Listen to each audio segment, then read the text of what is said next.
book it talks about a situation where she was mistaken for the defendant. Now, she is a black barrister, and she spoke about being mistaken for being the defendant 3 times in one day. And obviously, I think she mentions in the book as well, like, it's not just her. There are loads of other, black professionals working as barristers who have to face this kind of stuff on a regular basis, have been facing this kind of stuff, but obviously she's just put it together in a book.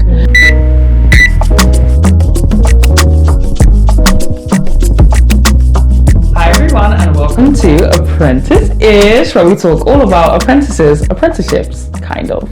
My name's Josephine. And my name's Alika. And we are your hosts of the Apprenticeish podcast. I'm very excited. So in today's episode, we will be diving into the mysterious world, to be honest, of barrister apprenticeships. What it is, what's a barrister, what does that look like, what kinds of plans have been put in place, that kind of stuff. So if you would like to open up, Josie. Yeah.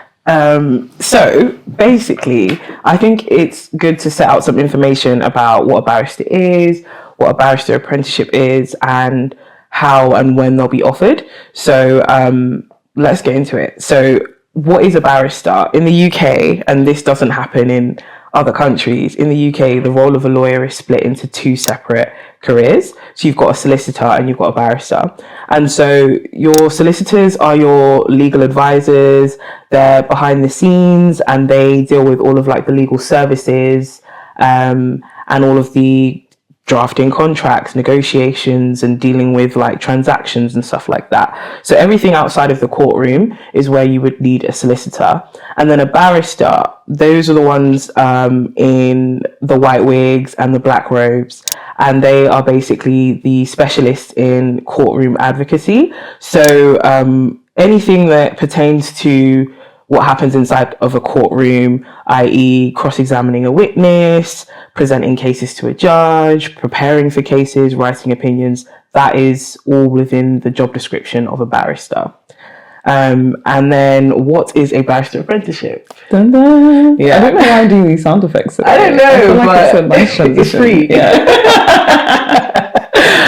Okay, so what is the barrister apprenticeship? It is a 6-year apprenticeship, of course, like they'll be working and studying at the same time. Obviously, they'll be working towards getting a law degree, but the law degree will take obviously longer than the 3-year period because the program is 6 years minimum. Yeah, minimum.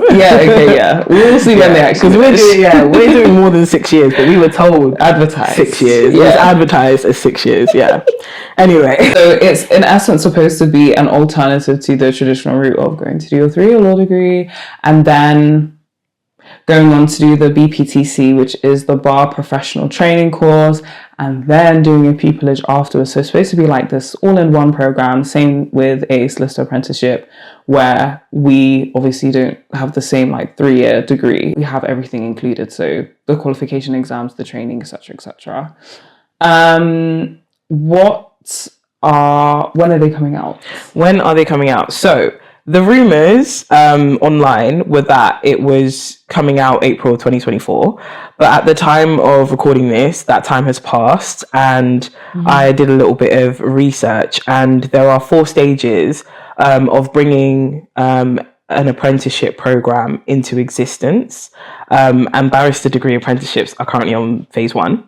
So they've had the proposal for this apprenticeship to happen approved. Stage 2 is where a plan for all the occupational, like on the job training, needs to be approved. That's not been done or designed.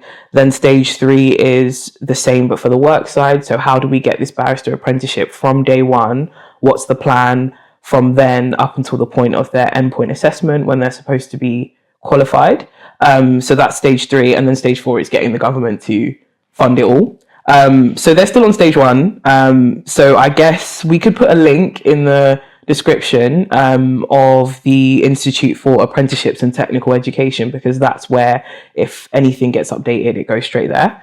But we don't actually know when barrister degree apprenticeships are coming out. But one thing that has been included in every article and report about barrister apprenticeships is that it's supposed to mirror the format of solicitor apprenticeships, which have been going on in the UK since 2016. So as solicitor apprentices, we just feel like we're, you know, in a good position to speak about it, and to cover what we may be concerned with and what we hope to see in the design of a barrister apprenticeship. I think it's actually really interesting, and I would encourage you to look into the documents if you have time.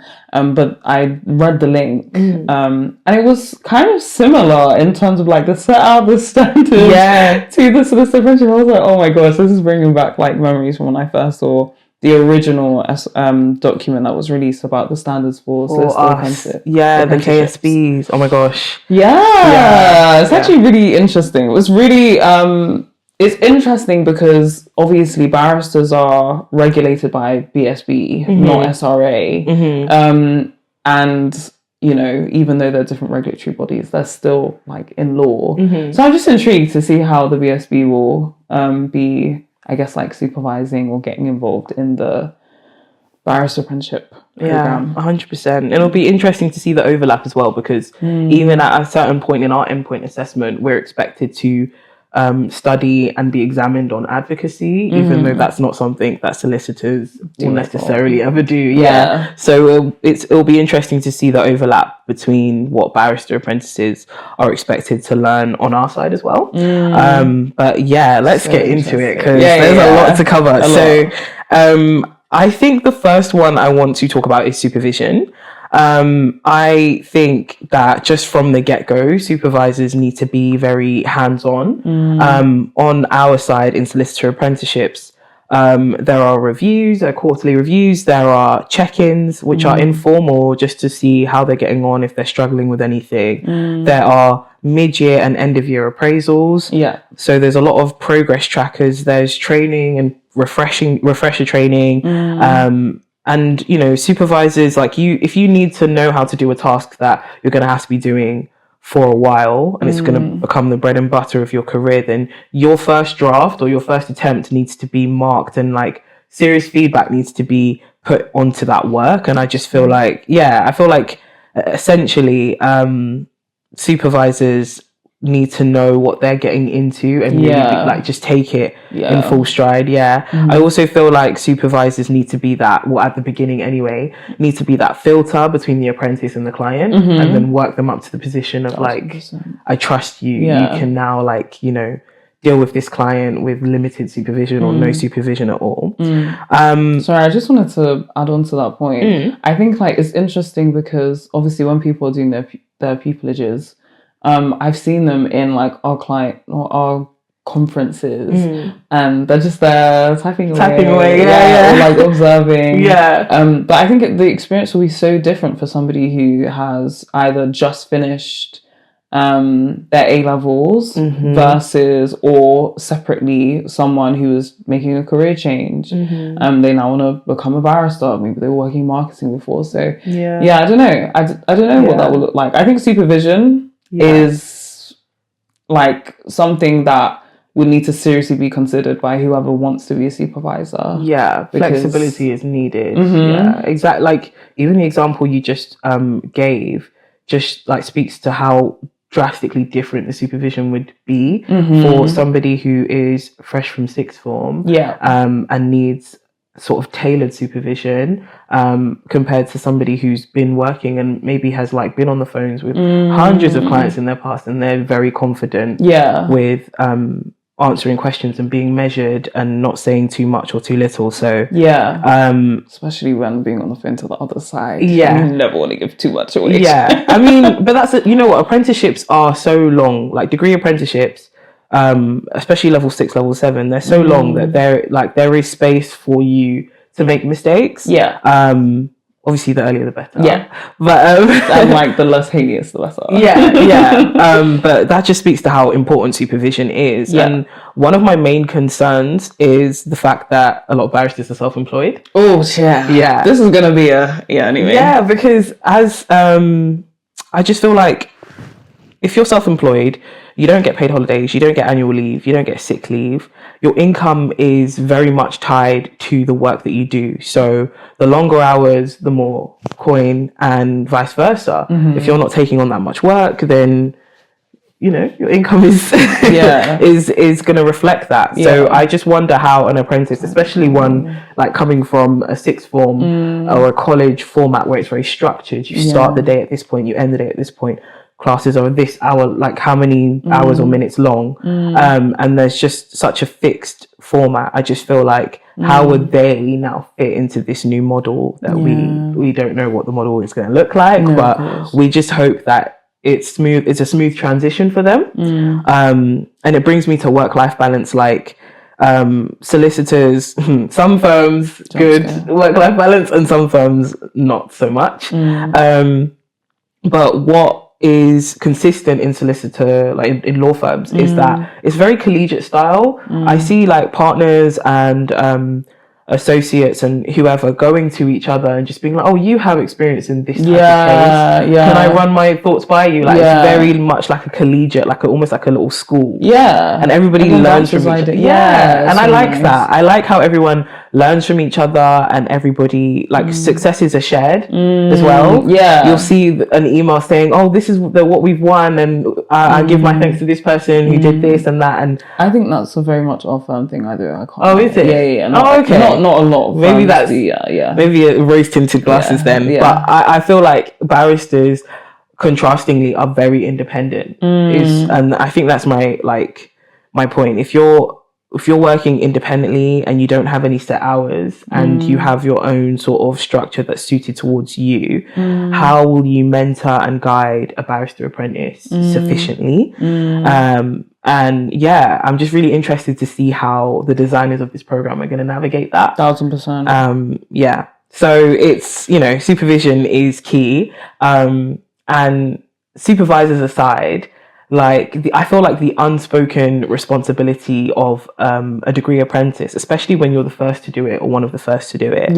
So let's call them trailblazers. They sometimes bear the brunt in terms of this institution wants this from me, my employer wants this from me, my higher education provider wants this from me, and they want all of this done in this time, and it's all clashing, and now I have to prioritize and figure this out.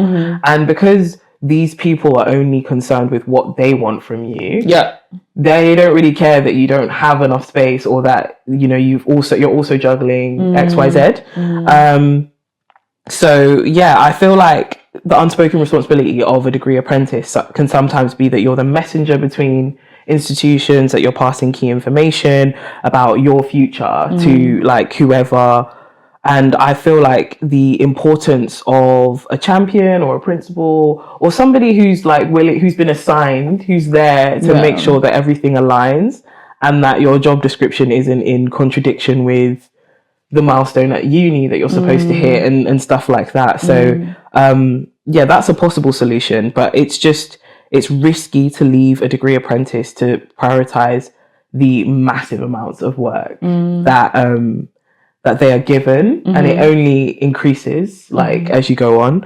And then I guess my last point about just like supervision and placement is, will they be doing it alone? Like I don't like it. God forbid. I don't like it when I see degree apprentices and they're like, I'm the only apprentice in my workspace. Do you know why I think it's different though? Why? Because literally what you've said, like the environment is in a law firm is set up for collaboration, where even though like in other firms, it doesn't need to have like a what's it called? They don't have individual offices. Open plan. They don't need to have an open plan office, but like in terms of people can ask questions is what I'm saying, and it's quite like you're supposed to teamwork. But in chambers, in places where barristers work, they are not, the environment isn't cultivated for that kind of collaboration. So where a solicitor apprentice, maybe the only apprentice, the environment's set up to collaborate with anyone. Pretty much. Whereas I just don't feel like it's the same sentiment in chambers. I'm even thinking back to like mini pupilages I've done where you enter like an office, which is supposed to be like a shared space, and it's like 2 or 3 barristers maximum in a space. So that is very true. I guess that just speaks to how independently they work as well. But for me, it's like... Which is a benefit. Some people don't want to work with Yeah, no, and if that's how you want to work, then that's really good for you. But in terms of taking on such a huge responsibility, because it is 6 years minimum, it is going to be a lot of work. Yeah. There are like real benefits to having a cohort. 1000%. Like, even if the cohort are not all in the same department or the same team, even if they're spread around and they don't really get to see each other every day, having somebody else who knows exactly what you're going through and who is trying to fight the same fight and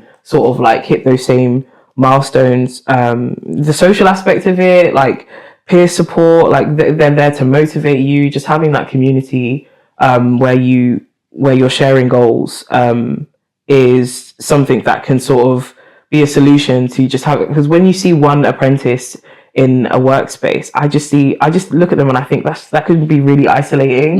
That's what we're here for. Yeah, Online community. Exactly. If you are a sole apprentice in your workspace, like I really hope that you do have people that you can speak to. They may not be working with you, but I do hope you have a network of degree apprentices, because it makes such a difference. And obviously join our community as well. But yeah, supervision is so important. So obviously, in the context of having shared experiences, etc., obviously in the legal profession, there's always this like ongoing conversation about diversity, equality, inclusion, that kind of, those buzzwords fly around quite a lot. And I think obviously it's fitting to talk about, as Black women, social mobility and diversity within the profession of like barristers, etc., but also just within law as a whole. So 78% of barristers and 74% of judges have attended Oxbridge, which is great. Woo! We love that. But also, I think even just like trying to get into those institutions, having knowledge about the application process and being able to understand how everything works itself is like a barrier to gain access to these institutions, which I do think are becoming more diverse. Slowly. Yeah. And I think as well, like just naturally the judiciary, because everyone ages, right? It will take absolutely ages for the judiciary to change what it looks like now. Yeah, true. And I do think potentially that barrister apprenticeships could be a more accessible way for people from a multitude of different backgrounds to get involved in law from a barrister perspective. Yeah. So from the statistics, this is not us. This is statistics. Only about 1% of people have actually attended Oxbridge. Yeah. Which is problematic, because that is obviously a very poor reflection on the rest of society, i.e. The legal profession, particularly judges and barristers, is what we're mentioning here, is not an accurate representation of the general population in the UK. There are many people who've not gone to Oxford.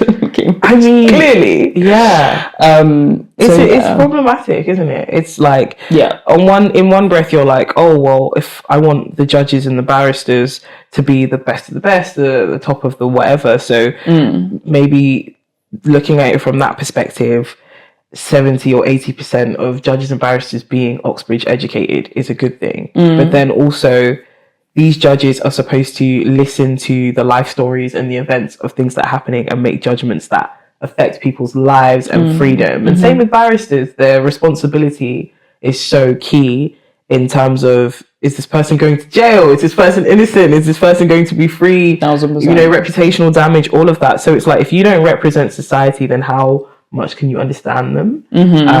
And yeah, that's why diversity is just such a big buzzword, because it combats things like implicit bias and like lack of understanding and unconscious bias. If you've got a diverse like if you've got a bench of judges who are diverse or barristers who are diverse, then they are more in tune and can make more accurate sort of determinations when it comes to understanding and advocating for their clients. Because look at London society. Like that statistic that you raised is just so shocking. 1% of the UK went to Oxbridge. So, you know, it's just a bit like... For it to make up so much of the profession. Yeah. It's interesting. It's interesting. So obviously turning to our own profession, the makeup of solicitors at the moment is currently progressing towards becoming more reflective of the diversity within the general population. Yeah, I think we're doing better than barristers. Yeah, we are. No, we are. We are like statistics, guys. Right? Statistically, we're a bit more diverse. Yeah, we'll put the links in the description if you want to do your own research, which is actually really interesting. But I will say though that I do think there is this already preconceived idea that some people don't want to enter into the profession because it's so like there's such a lack of diversity. What would you say about that? I don't know. I feel like personally, my parents, they'll ask me what I want to do and then they'll just push me into it. Like they don't really accept fear as a reason of like not pursuing something. So from like year 9, year 10, even if the magistrates court or the barristers chamber or the law firm was majority white, it doesn't take away the fact that I'm still going to do 2 weeks there. Do you know what I mean? And so if that hadn't been embedded in me from young, then I probably wouldn't have this attitude of like I could be the only black person in this space, but I'm still here. So I do understand it, but I'm just like, if you don't like that about an institution, why don't you be the change? But then also there's the whole question about why is that onus on me? Why should I feel like I need to carry that weight on and enter into a hostile environment? Why should I crawl so others can walk? I feel like it's your choice. It's actually your choice, because if you're like, I don't want to be this because there's no black people there, then find your alternative calling and hopefully that brings you happiness. But if you actually really want to be that and that's the reason, then I just feel like the choice is clear to me. I'm just playing devil's advocate because I've had these conversations. People raise on wild points. Yeah, no, it's tiring. It can be tiring. But it's not going to be all bad. I hate, like, you're still on a path and you're still inspiring others. And sometimes you just need to put your head down and do what you're doing, and it becomes clear to you the impact that you've had later down the line. So yeah, I wouldn't really know how to advise somebody. I'd really be like, it's really up to you. Yeah. I'll just read out a few more statistics. So white men constitute half or just over half, so 51% of all barristers, followed by white women, which is 32%. Then we have ethnic minority men, which is 8%, and ethnic minority women, which is 7%. I already know that someone's going to have a problem with the terminology used here. These are from the SRA website? I think they're from the SRA website, yeah. So again... Yeah, we could use global majority for those that prefer that. So I just think that, I mean, the figures speak for itself. There are a few different things to think about when it comes to accessing the profession: diversity, equality, equity, that kind of stuff. And then, we just wanted to mention or highlight a book called In Black and White by Alexandra Wilson, which is fantastic. It's on my list. It's so good. It's on my list. I really enjoyed it. Yeah. But obviously in the book, one of the points that she mentioned is that she was in court. I don't think she was actually inside of the court. I can't remember. I think once she entered the building, I think it was there were various things. Yes, like some of the instances happened inside the courtroom. Where they were trying to send her out. So in the book, it talks about a situation where she was mistaken for the defendant. Now, she is a black barrister, and she spoke about being mistaken for being the defendant 3 times in one day. And I think it's an example of someone who, and obviously, I think she mentions in the book as well, like, it's not just her. There are loads of other, black professionals working as barristers who have to face this kind of stuff on a regular basis, have been facing this kind of stuff, but obviously she's just put it together in a book. And yeah, just the general issue of tackling racism in court. As a black apprentice, it might be, I wouldn't say something that would factor in my decision making about whether or not I want to do a barrister apprenticeship, but more to do with being aware of what you're getting yourself into. It's good to like count the cost. You get what I mean? Yeah, I feel like it's very exasperating. And that's so I didn't read the book, but I watched an interview she did. Fun with Piers Morgan, where she basically went through the whole ordeal. Right. And what got to me was how many times she had to say, "I'm not the defendant. I'm the defense barrister." And how many people in courtrooms were trying to send her out, like, go outside, wait for the usher to let you in, go outside. They didn't ask her, who are you, why are you here? They just immediately assumed that she was the accused or the criminal. And that is just proof of some of the racism and microaggressions that go on in the criminal justice system and the court system itself. But that is definitely a book I want to read. Please do. Definitely. I think the reason why that's so stark is because when you go to court, especially if it's like the first hearing of the day or something like that, you're supposed to be there before the judge.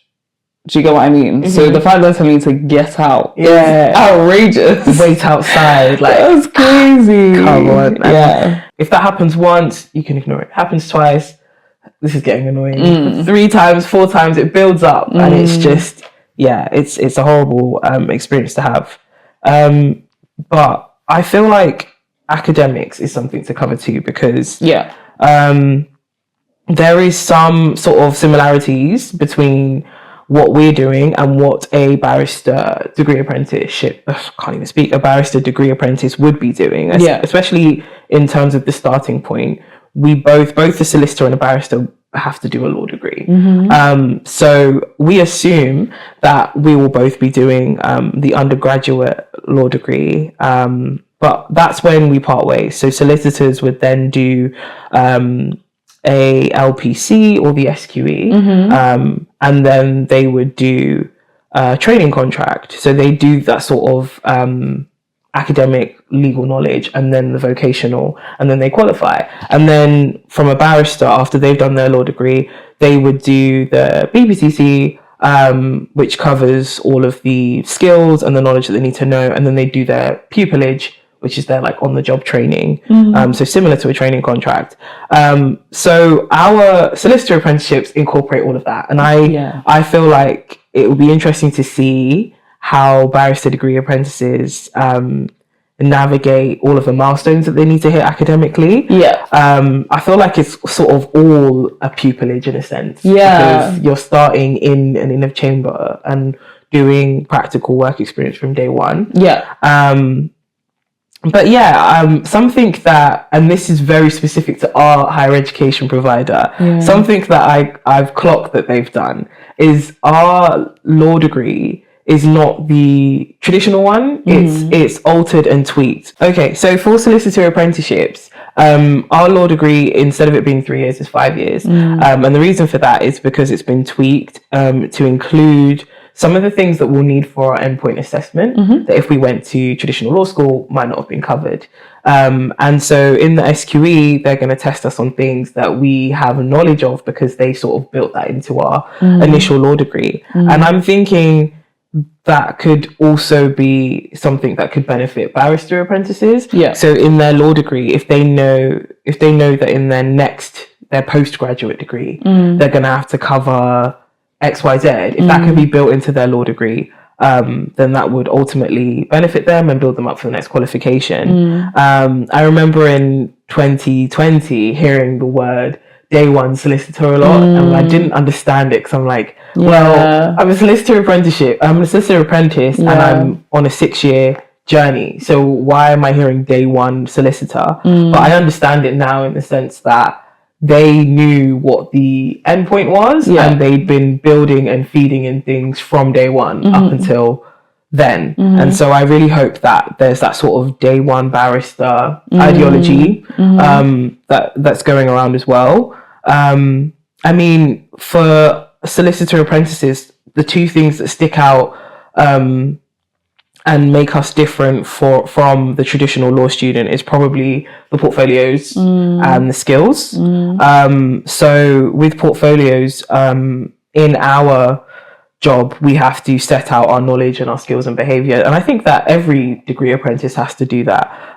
So we'll put the link in for what a barrister degree apprentice is supposed to provide examples of and show that they've hit that milestone and that they know this and they've practiced this skill. That's also on the Institute for Apprenticeships website. So we'll put the document setting out the duties and skills in the description box. And yeah, I think skills as well. I feel like for barristers, analysis, advocacy, and advising solicitors, like we're trained to advise clients, but actually in our job, whenever something is hitting a point where we're unsure, we're like, oh, we need to seek instructions from counsel, we need to seek advice from a barrister. So I feel like that skill is going to be really important for a barrister degree apprentice. How are you going to advise us, and how are you going to advise solicitors who are also like legal experts in their own in their own right? So I'm really excited for how it's going to play out, and I feel like if there are any barrister degree apprentices who watch this in the future, if you could like feedback to us or get into contact with us, I'm really intrigued and like curious about the design of this program. But yeah, attitudes. Yes. I don't know how to. Yeah. No, that's fine. I think it's just the point on attitudes is literally just about how barrister apprenticeships have been or currently are being viewed / legal degree apprenticeships are being viewed.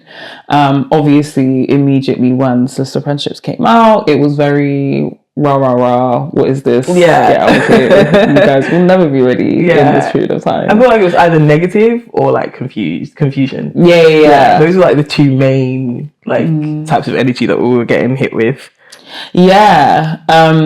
But of course things change over time with visibility, proof, evidence, like people have been doing this program, and like it's becoming a bit more as in the aspiring barrister idea is becoming, I think, more and more accepted, and I think even its entrance into the job market has been far more welcomed compared to solicitor apprenticeships when it was first launched, because it was like the first of its kind in such like a heavily regulated industry. But now there are people on LinkedIn excited they have aspiring barrister apprenticeship. There's none out there yet, and I love that. But aspiring, at least you're letting it be known this is what you want to be. And then also, I'm sure that there'll be some people who are doing solicitor apprenticeships who are doing the solicitor apprenticeship just to qualify as a barrister at the end of it. So yeah, I'm intrigued to see how that is going to work out. But I think we'll just have to see, like when other people actually, when they start the program, how people are finding it. Time will tell. Time will definitely tell. So another hot topic when it comes to barrister degree apprentices would be well-being, obviously, because well-being needs to be invested into 1,000%, and it needs to be obviously mandatory for a job like this, because I think the law, like practicing law and working in the legal industry, can be extremely stressful as a profession, and as we've covered, the role of a barrister can be quite unpredictable, especially when your income is tied to your casework. So, long hours can fluctuate. And then also, it's a degree apprenticeship, which is full on and long term. So I feel like well-being is a really important consideration for the degree apprentice to be taking care of themselves from day one, but also for all of the institutions that are involved and that have a hand in the progression and the success of this scheme. I think it's a really important investment, to the point that I feel like there needs to be a surplus of well-being resources. 100%. So you should be annoying your apprentices with check-ins and then be like, I'm good, like, and just get on. Coaching, mentors, assistants, and not just providing a list of like, this is what, you've got this helpline and you've got this and you've got that, should you need it. It shouldn't be a list of things to like just have on the side as an extra. It should be like part of the process. I don't think it should be like an additional thing, because that sort of makes you think, this is something I should keep a secret if I'm struggling and I need help, and it's like an extra thing on the side. That shouldn't be the case. I feel like it should be very built in and encouraged as a priority. I mean, we are making headways in our industry in terms of, at the time of recording, I think it's Mental Health Week has just passed us by.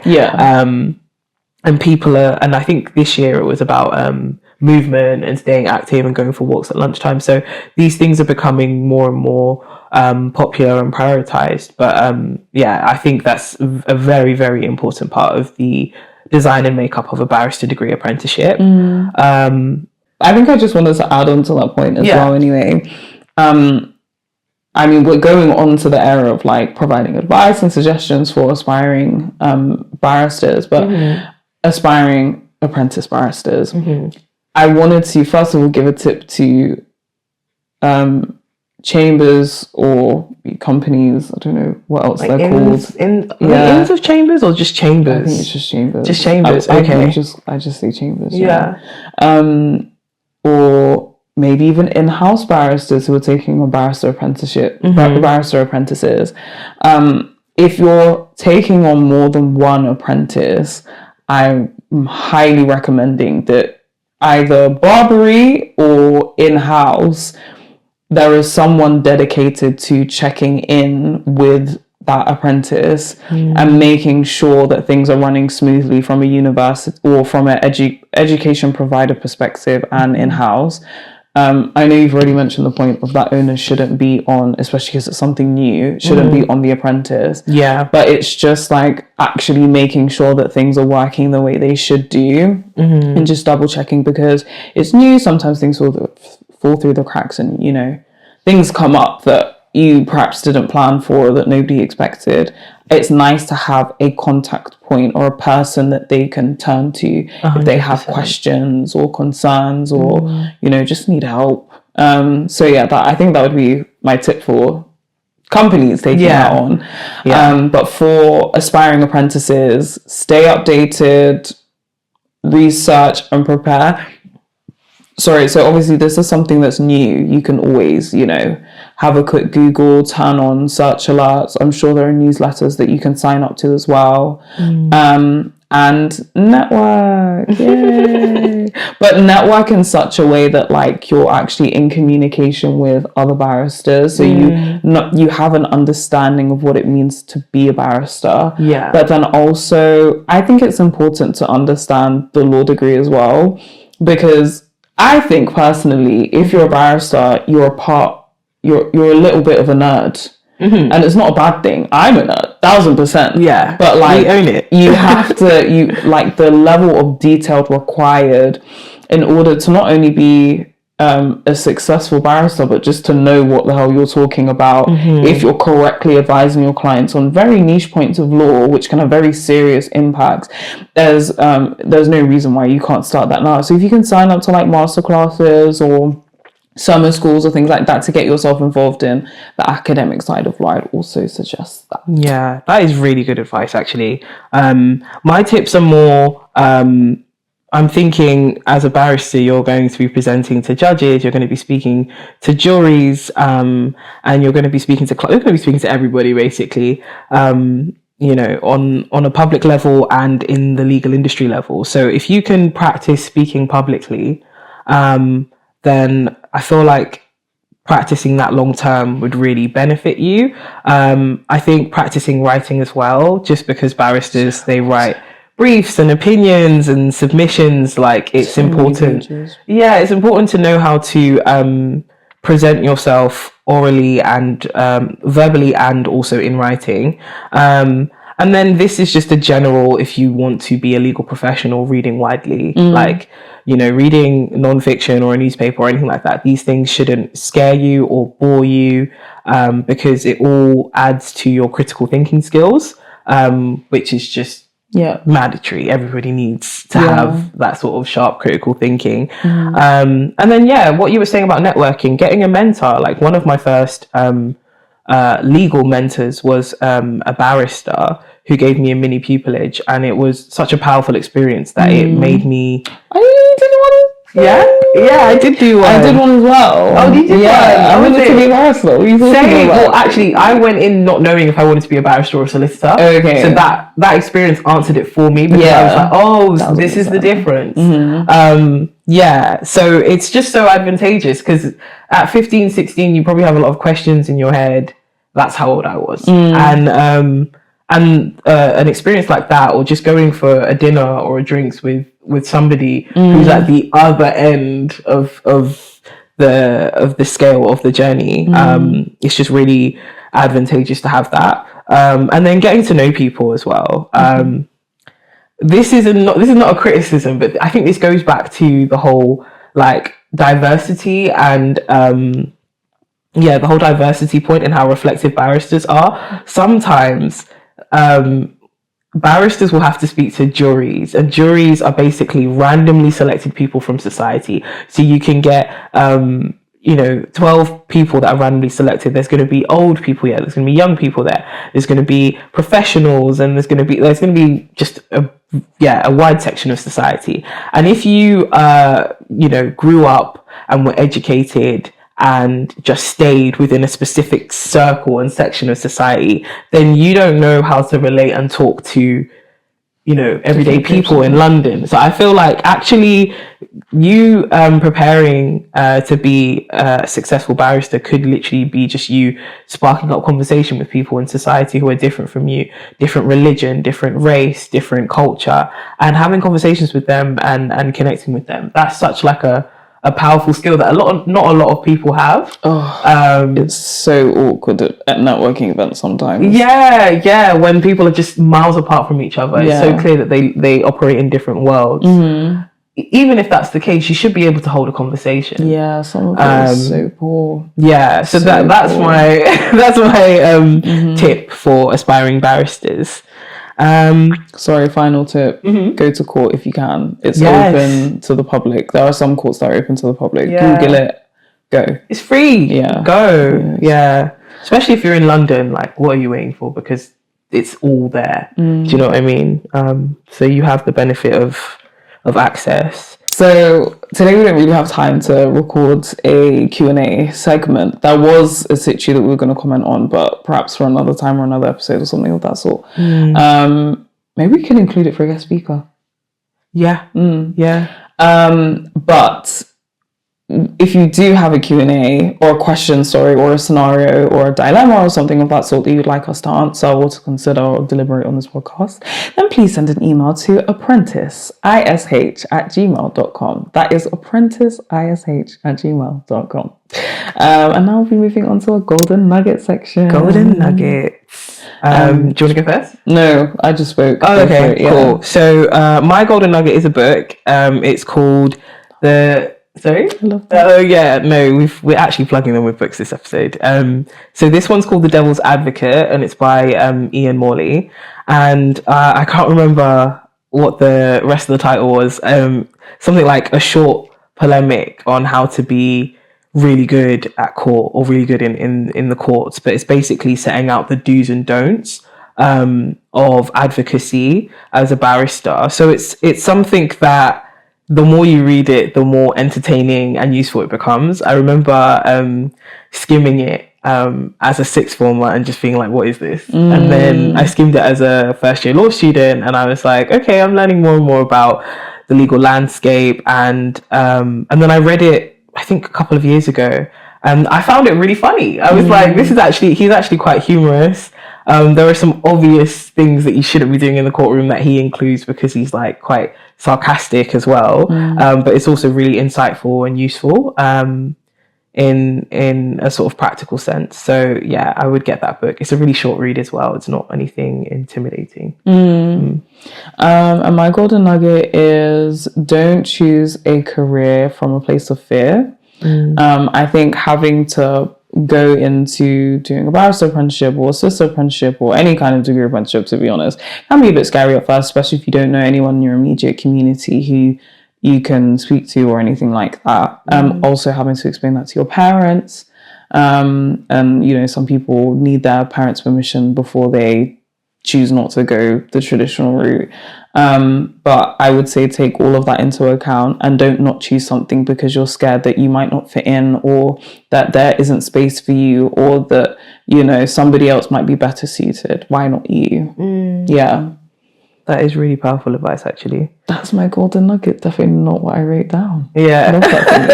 So that's it for today, guys. Thank you so much for watching or listening, and we'll see you at the next one. Bye. Bye.